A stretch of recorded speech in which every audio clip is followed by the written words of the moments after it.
So why do you think Jezebel wore the other reason she wore makeup? I'm about to help y'all. To deceive. Okay. So, do you believe that y'all should be getting y'all face beat? I'm about to help y'all. Y'all go get mad. I don't care. No. Thank you. No, we should not. And to the lipstick, hi Apostle, hi family, love you. Greetings. So, to the lipstick, I recall one time in an old church that I used to be at, and I was ushering, and church was over. So I had crossed the street, went into the parking lot, and this old man chased me. And he ran out to the parking lot out of breath, saying, I followed you. I watched you all service because you had on that red lipstick. You know I threw away that lipstick? I know you did. I threw away. Yes, sir, I sure did. I felt nasty. I threw away the lipstick. And as far as the makeup goes, it's imitating demons. It's imitating the marine kingdom. That's what makeup does, and it hides you. Everything she said. And here's the biggest thing. Guess where makeup came from? The marine kingdom. The pits of hell. Makeup came from hell.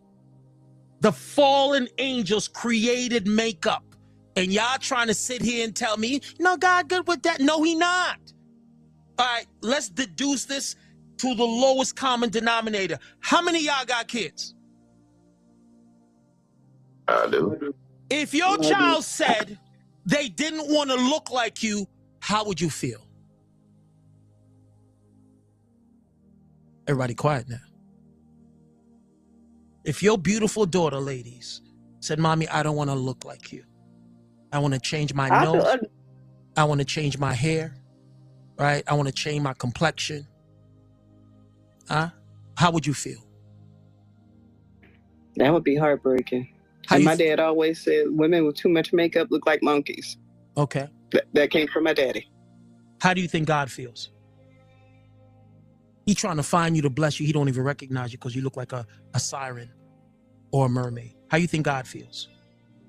Number two, what are the components of face powder?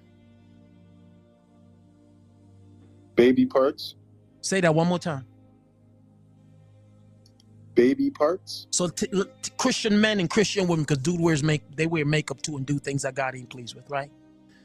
You think you can stand before God blameless and say, God, I'm not involved in these activities, but you wear baby parts on your face? Yeah, quiet. I must be preaching good. Well, you're saved, right? Right, you saved. But you convince us that the BBL ain't nothing and your face beat every Sunday. God is pleased with that. When we know the origins of it is from fallen angels, and we knew the greatest witch in the Bible was something that she practiced, but we sprinkle some Jesus on it, and all of a sudden God is good with it. This is why when I tell y'all, a lot of us don't realize that God is not pleased with us. We will say that we're blessed, and I'm not saying that you're not blessed. I'm saying that there's some things in our lives that God is not pleased with, and we make excuses not to give it up. This is why you hear me say that America is the most idolatrous, right, nation on the earth, because we got all kind of idols. We got the men over here worshiping tail, worshiping cars, right? Worshiping the pursuit, worshiping the act of perversion. And we got the women over here in love with handbags, red bottoms, and everything else more than they love God. You know how we know it's an idol? Anything God asks you to give up and you can't give it up, you've placed that thing higher than God. And God is saying he is not going to compete for your affection. God is not looking for part-time lovers. Either you marry to him, but he will not be your jump off. And do not let Jesus come back and we still playing jump offs with Jesus. Somebody gonna be offended right now. Right? Y'all understand? Mm-hmm. Let me add.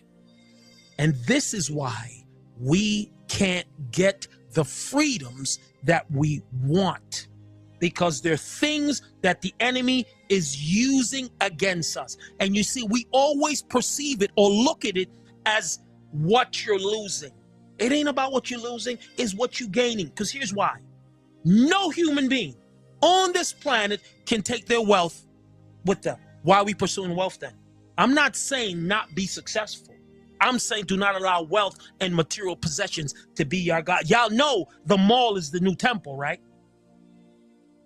I must be preaching good. Everybody quiet tonight. Father, as long as you good with me, I'm good with you. Right? Explain what you mean by the new temple. What do we do when we go to the mall? I'm about to get in trouble. When you spend money on items, we shop. We go to different stores and we shop. And what you spend? Idolize. Most of us spend money we don't have. We use credit cards, right? And even greater than that, we buy the products that we are influenced to buy because we believe that these products give us a certain level of notoriety, of importance. If I'm wrong, tell me I'm wrong. You're right. Why do people spend $3,000 and $4,000 on a purse? I've done it. So I'm not telling you what I don't know. Why do we do that? Because we've been told by the marine kingdom that when we possess these things, right, it makes us more important and more beautiful. Am I telling the truth? Yes, sir. Whose altar are we putting that money on? We know already, because majority of high-priced fashion comes from the marine kingdom. Right? And I'll prove it in one example. What is the image of Versace? A Medusa head. Hello. Where does Christian Louboutin red bottoms come from?